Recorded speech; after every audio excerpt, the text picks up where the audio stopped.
Hey all, welcome back to the channel. Today I'm going to show you how to remove and replace the steering wheel airbag on this 2010 Toyota Tundra. They suggest disconnecting the battery negative terminal before working on the airbag system. Now in the shop a lot of times guys won't do this, but for the purpose of the video I will. So let's remove the negative terminal and get it out of the way so that it doesn't contact the battery post. It's a 10 millimeter size nut on it. After disconnecting the battery negative terminal, wait at least 90 seconds or a minute and a half before you start working on the airbag system. Remove this cover using a interior trim tool or a small screwdriver. I'll post the links in the video description to some of the tools that you may find handy in doing this job. This is just the claw right here that we have to detach and then pull it out like that.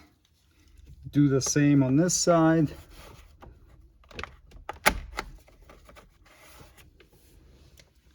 There's a T30 Torx head bolt that we gotta loosen there.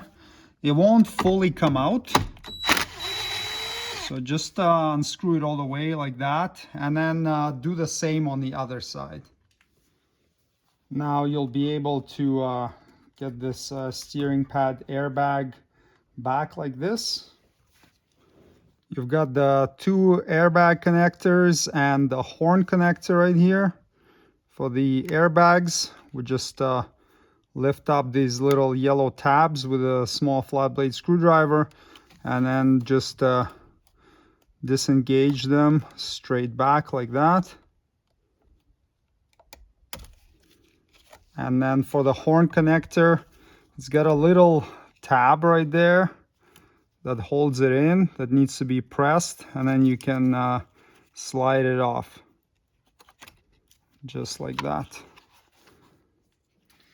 To reinstall this airbag, first connect the horn, just slide it on until it locks, and then reconnect these two airbag connectors. So slide it on and then push the yellow tab in.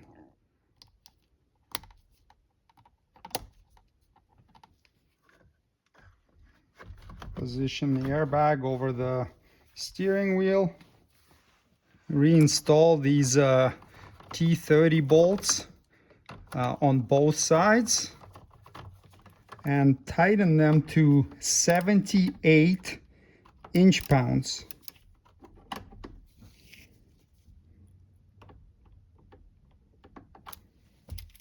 And then reinstall the little covers on the side.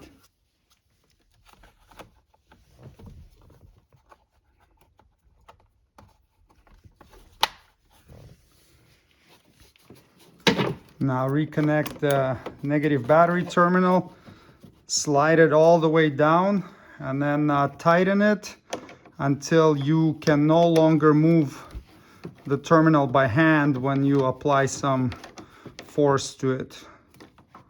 It should be nice and tight on the battery here. And there you go. The job is completed. Thanks for watching. Subscribe if you'd like to see more Toyota Tundra maintenance and repair videos. See you next time. Cheers.